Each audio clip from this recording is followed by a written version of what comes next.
Presidenta, ¿qué opinión tiene usted sobre este señalamiento del embajador de Estados Unidos, Ken Salazar, quien asegura en su libro de memorias que el expresidente Andrés Manuel López Obrador estaba muy preocupado por la información que las autoridades de Estados Unidos podrían obtener de Ismael El Mayo Zambada? Primero, no sabemos lo que diga el libro, porque es un adelanto que sacó el periódico Reforma. Todavía, pues hasta que no salga el libro, no podemos decir exactamente qué es lo que dice. De todas maneras, les puedo comentar que si alguna preocupación tenía el presidente López Obrador, que platicamos en su momento en la gira de transición, es más bien la participación de alguna agencia del gobierno de los Estados Unidos en la captura de El Mayo Zambada en México para llevarlo a Estados Unidos. No sé si se entiende. No tiene que ver con qué va a decir este personaje, cabeza de un grupo delictivo. No había preocupación de qué es lo que iba a decir, sino más bien, y por eso se enfrió la relación con Ken Salazar, si ustedes lo recuerdan. Él puso en pausa la relación con el entonces embajador de Estados Unidos en México, porque nunca quedó claro cómo fue que se llevan al Mayo Zambada a Estados Unidos. No porque no debería de haber sido detenido, porque finalmente tenía también órdenes de aprehensión en México, sino cuál fue la participación de alguna agencia o del gobierno de Estados Unidos, entonces estaba el presidente Biden, en esa captura. Esa era su preocupación, en todo caso, por la injerencia y la violación a la soberanía en México. En todo caso, ese fue el tema que planteó aquí en la mañanera durante bastante tiempo, la solicitud de que se informara con claridad cómo fue que se dio esa detención y pues la defensa de la soberanía en su momento, más allá de que de la captura de un narcotraficante, que en todo caso también tenía órdenes de aprehensión en México. Entonces, en todo caso, esa era la solicitud, más que la preocupación, el conocer qué había pasado, cómo se había dado esta detención, porque si hubiera habido o de haber habido desde el principio una planeación de alguna agencia o alguna institución del gobierno de los Estados Unidos, hubiera violado o hubiese habido violación a la soberanía. Porque en todo caso, como es nuestra posición ahora, tiene que haber coordinación y comunicación como lo hacemos ahora. Si hay información por parte de Estados Unidos de la ubicación de una persona que tiene orden de aprehensión, se comparte la información y se opera por parte de las fuerzas mexicanas, no sin informar a México. Entonces, en todo caso, ese fue lo que aquí en la mañanera y en su momento se planteó, y por eso también la pausa que hizo en la relación con el embajador de Estados Unidos. Sí. Pero de todas maneras hay que esperar a ver exactamente qué dice Ken Salazar. Pero ahorita se puede decir que no hay una preocupación, y con esto de coordinación, ¿alguna información? Ninguna, absolutamente ninguna. Ninguna preocupación. No. Y ya que lo comenta de cómo fue esta captura y eso, ¿algo nuevo o qué más se piensa hacer para saber qué fue lo que pasó con esta detención de este personaje? Bueno, la Fiscalía sigue con las investigaciones que dejó el fiscal Gertz Manero y con su comunicación, en todo caso, con el Departamento de Justicia de los Estados Unidos. Muchas gracias, Presidenta, y discúlpeme por cualquier error que hago de gramática en mi español, lo estoy reaprendiendo. Primero, sobre el marco de TEMEC, hay mucha tensión entre Canadá y los Estados Unidos en este tema. Yo quería saber si te preocupa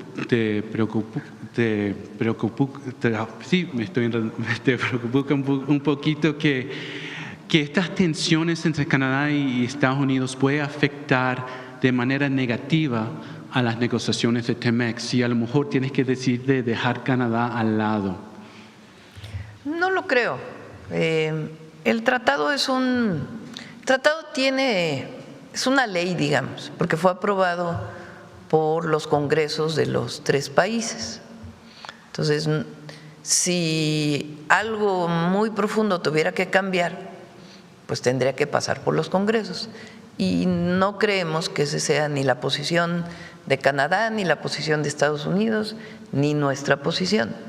Eso por un lado. Ahora, a principios de julio tiene que haber una comunicación de cómo continúa el tratado. Entonces, ¿cómo continúa? Puede haber una siguiente revisión dentro de 16 años, puede haber una revisión dentro de 10 años, o puede haber revisiones más periódicas. Y eso es en parte lo que está en este momento en la discusión a partir, como todos sabemos, de una decisión del gobierno de los Estados Unidos, del presidente Trump, de una visión distinta del comercio internacional, donde ellos asumen mayor proteccionismo de la economía de los Estados Unidos. Entonces, en este marco están las pláticas. Lo que es cierto es que hay pláticas separadas, así lo decidió Estados Unidos. Nosotros hemos insistido siempre en las pláticas tripartitas, pero Estados Unidos tiene pláticas por un lado con México y por otro lado con Estados Unidos. Entonces, el tratado es muy bueno para los 3 países. Quien más lo defiende son incluso las propias empresas estadounidenses, mexicanas y de Canadá, además de los gobiernos.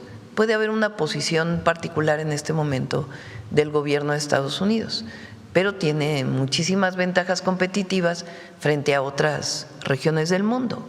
Mantener el Tratado de América del Norte, pues evidentemente da a los 3 países mayor competitividad frente a China, por ejemplo, o a otras regiones del mundo. Entonces, ese es el momento que estamos viviendo. Por supuesto, todavía no tenemos todos los detalles, porque así pues es la forma en que hoy Estados Unidos está entablando estas relaciones. Pero en nuestro caso vamos avanzando y también Canadá en su esquema pues también va avanzando con Estados Unidos y esperamos a principios de julio pues que ya pueda haber reuniones de los 3 países. Entendemos que tiene una buena relación con el primer ministro Carney y también hay buenas relaciones entre Ebrard y Dominic LeBlanc, el ministro responsable en Canadá. ¿Es posible que México y Canadá puedan formar una frente común en estas negociaciones para ir y empujar a Estados Unidos a preservar este tratado de libre comercio? Pues de alguna forma en la comunicación que tenemos lo hacemos, aunque evidentemente cada uno tiene sus conversaciones. Nosotros hemos fortalecido la relación con Canadá. Hay inversiones de empresarios canadienses en México, pero además el comercio se está fortaleciendo. Canadá va a hacer una inversión muy importante, por ejemplo, en el puerto de Altamira, en Tamaulipas, y esto va a permitir que haya mucho más comercio vía marítima entre Canadá y México en ambos sentidos, Canadá a México y México a Canadá. Entonces estamos fortaleciendo la relación entre México y Canadá y además, pues evidentemente ambos países queremos que se mantenga el tratado comercial y Estados Unidos pues hoy tiene aranceles principalmente para vehículos, acero, aluminio y tiene sus particularidades con cada uno de los países. En los próximos días vamos a sacar un reportaje sobre una pareja jubilada de Canadá que fueron estafadas por más de $200,000 en Quintana Roo.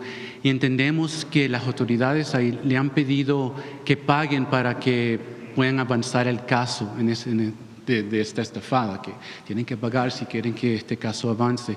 Quería saber qué opinas de eso y qué les puedes decir a los inversionistas así pequeños, jubilados, que quieren traer su plata aquí a México, que si son protegidos o no por las autoridades si algo malo pasa así en esa forma. Bueno, Canadá tiene muchas inversiones pequeñas, medianas, grandes, y hay muchos canadienses que tienen propiedades en México. por el clima tienen propiedades en pues distintos lugares que tienen mejor temperatura en el verano y en el invierno, particularmente en el invierno, y vienen a pasar parte de su vida aquí, incluso algunos ya viven aquí. Vemos el caso particular que tú planteas, pero podemos decir que hay certidumbre jurídica y cuando hay un problema, por supuesto, lo atendemos. En esta mañanera ha salido varias veces temas que involucran mineras canadienses, Vizsla Silver y otra en Zacatecas, Orla Mining. Las dos empresas, basado en el testimonio de trabajadores y ex trabajadores, han tratado con la delincuencia organizada. Y quería saber tu opinión sobre esta actitud, esta forma de operar de estas empresas mineras que hay evidencia que sí han tratado con la delincuencia organizada para sus operaciones. En el lugar de Vizsla Silver hubo secuestros, muertes. En Orla Mining hubo una decisión de un tribunal debajo de Temex sobre eso que comprobó que sí hubo esos tratados. ¿Qué opinas de eso, de esas acciones de estas mineras canadienses? Bueno, tienen que hablar con la autoridad en caso de que haya alguna amenaza, alguna solicitud o algún delito, tanto con las fiscalías estatales, con la Fiscalía General de la República o el Gabinete de Seguridad. En algunos casos ha habido denuncias de que es al revés, de que se utiliza la delincuencia organizada para resolver problemas internos de los trabajadores. Ahí no tenemos nosotros realmente ninguna certeza de que así sea. En todo caso, hay dos casos que está investigando el Gabinete de Seguridad que han sido denunciados en los medios de comunicación, más que directamente en alguna institución, en la Fiscalía o en el Gabinete de Seguridad. Y de todas maneras se están investigando. En el caso de las mineras canadienses, más bien el tema es que cumplan con los criterios ambientales y las medidas de mitigación y remediación que cumplen en Canadá y que muchas veces no cumplen en México. Se lo dije yo personalmente al ministro Carney. Alicia Bárcena envió una lista de problemáticas de mineras canadienses en México que no han acabado de cumplir con la remediación o los impactos ambientales o la mitigación de impactos ambientales que deberían de cumplir. Y en ese sentido está trabajando tanto Profepa como Semarnat. Última pregunta y Sí. muchas gracias por esta oportunidad. Te damos más de 3 porque vienes de visita. El líder de la oposición canadiense esta semana pasada, Pierre Poilievre, que casi fue primer ministro, estaba muy cerca. Él tuvo una rueda de prensa y usó México para contrastar con la situación en Canadá que él piensa que está muy fea. Dijo que estaba en el aeropuerto y se había topado con una señora que dijo que se había mudado a México porque se sentía más segura en México que en Vancouver. Y él dijo, imagínate, él dijo en inglés, let that sink in, que alguien piense que es más seguro en México que en Vancouver, diciendo que la cosa debe estar súper fea en Canadá si se sienten más seguros en México. ¿Qué opinas de eso, usando México, un político importante en Canadá, usando México para ese contraste, para decir la cosa está mal aquí si le gusta más a México? ¿Qué opinas de eso? Bueno, también hay opiniones que se vierten o declaraciones que se vierten por razones políticas particulares, electorales, en otros países. Lo que es cierto es que en México hemos avanzado mucho. Hay una reducción, presentamos hace unos días, de 46% en los homicidios en 20 meses, desde que entramos nosotros a la fecha. Había una reducción pues prácticamente de la mitad de los homicidios dolosos. Y hay entidades de la República que han avanzado mucho. Quintana Roo es una de ellas. Hay una reducción de los homicidios dolosos de manera muy importante. Entonces, fíjense el mundial. Lo que se vive en México no se vive, pero ni en Estados Unidos ni en Canadá. Es una felicidad, una alegría, una recepción, un cariño, una acogida del pueblo de México a los visitantes. Y la algarabía relacionada con el Mundial, además, obviamente, de los 2 triunfos de la selección nacional. Entonces, México está hoy en la vista del mundo. Hoy trajimos a la familia que tiene como mascota al pato Merlín, porque ha sido un símbolo del Mundial, por lo que son las familias mexicanas, o lo que somos las familias mexicanas. Y eso está por encima de cualquier otra cosa. Y es lo que se está viendo de México en el mundo hoy.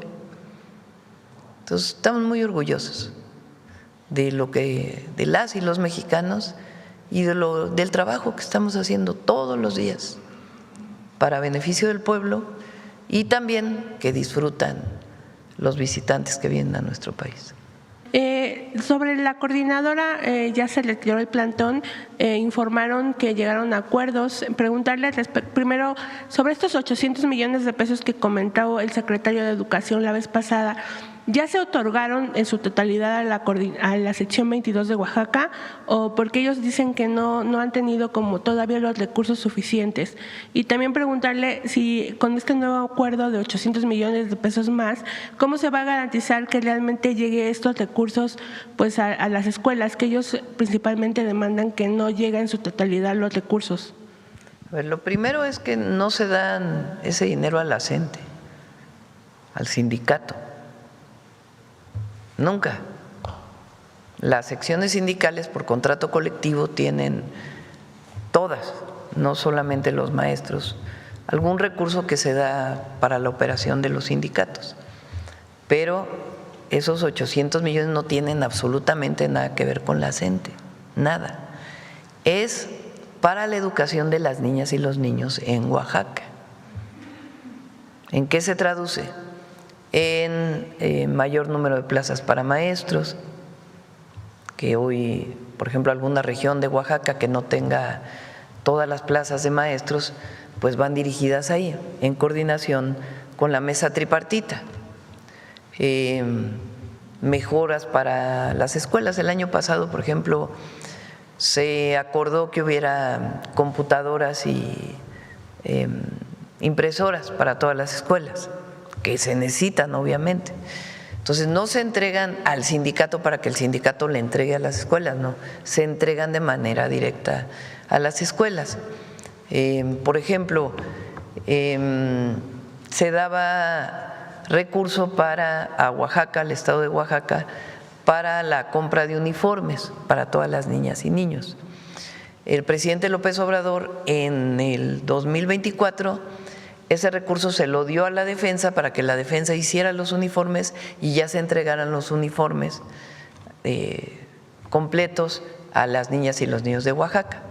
Ahora, como ya está la beca Rita Cetina para todas las niñas y niños del país, pues ya no hace falta nada adicional porque ya van a recibir todas las familias un apoyo económico para que puedan comprar útiles y uniformes escolares. Entonces, está equivocado esta idea de que este recurso va para el sindicato, eso es falso. Va para mejorar la educación en Oaxaca, para las niñas y los niños de Oaxaca. Lo que más nos importa es el apoyo del pueblo. Y lo hacemos primero porque ese es nuestro compromiso, la cercanía con el pueblo, el ser un gobierno del pueblo. Y mientras eso siga ocurriendo, pues vamos a seguir teniendo el apoyo de la gente.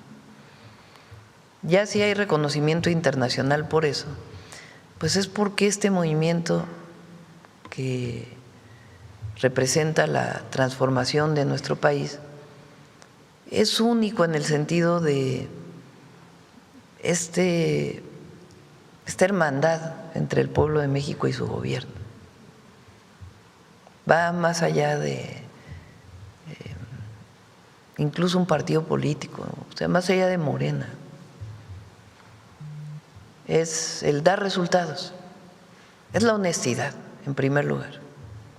Por más que quieran, porque fíjense dónde ha estado la crítica: narcogobierno, corrupción. Y lo más reconocido por la gente es la honestidad. Porque no tendríamos los programas de bienestar, las becas a las niñas y los niños, el billón de pesos que estamos destinando de apoyo directo a la población, las obras públicas que estamos desarrollando, la cercanía, la entrega, las salidas permanentes para escuchar a la gente. Si no hubiera honestidad, sería imposible que eso existiera, y eso lo sabe la gente. Segundo, el amor al pueblo. Eso es lo más poderoso que pueda haber. Y algo quizá más poderoso es el amor a la patria. Si juntamos las tres: cercanía, no traicionar, honestidad, o más que tres: cercanía, no traicionar, honestidad, resultados, amor al pueblo y a la patria, no hay fuerza que nos detenga. Al pueblo, porque quien está contra la transformación no está contra la transformación, está contra el pueblo de México. Esa es la verdad. El racismo, el clasismo que salen todos los días en los dirigentes de la oposición. ¿Cómo es posible que reivindiquen a los pueblos originarios si lo más importante en México fue el mestizaje? ¿No tiene una dosis de racismo eso? ¿De clasismo? Pues claro que sí. Porque es no querer reconocer las grandes civilizaciones y los pueblos de hoy. El autoritarismo, el entreguismo. Van antes a Estados Unidos a hablar mal de México que acercarse al pueblo aquí. Esos son los adversarios del gobierno. Y nosotros, mientras estemos cerca del pueblo y no traicionemos, va a seguir habiendo el apoyo popular. Y si hay apoyo popular, pues hay reconocimiento nacional e internacional. Pero lo que nos importa es lo otro, porque nosotros no llegamos para ser reconocidos afuera, llegamos para mantener los principios de la transformación de México. Mientras eso exista, la transformación va a continuar. ¿Considera usted que el magisterio está lo suficientemente cubierto en cuanto a sus prestaciones sociales o que es legítimo que los maestros pidan mejores condiciones laborales? Bueno, claro que es legítimo que siempre se pidan mejores condiciones laborales, pues eso, además nadie, a diferencia del pasado, lo reprime. Ahora van a sacar una película para reivindicar la reforma educativa de Peña Nieto. Y el exsecretario de Educación de Peña Nieto anda muy activo, diciendo que la reforma que ellos hicieron resolvía todos los problemas y que ahora atendemos a los maestros, imagínense. Entonces, no estamos en el momento de las pensiones aprobadas con la reforma del 2007. No es lo mismo. Hay un fondo de pensiones para el bienestar que permite que las y los maestros que antes se iban a jubilar con 6,000 pesos mensuales, hoy se vayan a jubilar con el salario medio del IMSS. O sea, no estamos hablando de que estamos en la condición exclusiva de la reforma que hizo Calderón. Hoy tienen mejores pensiones.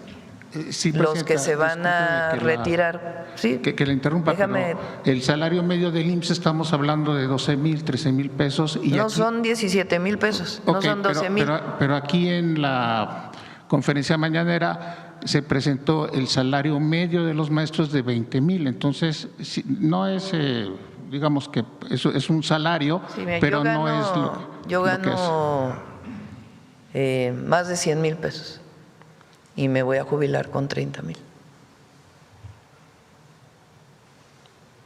Hay personas que se van a jubilar con menos que eso.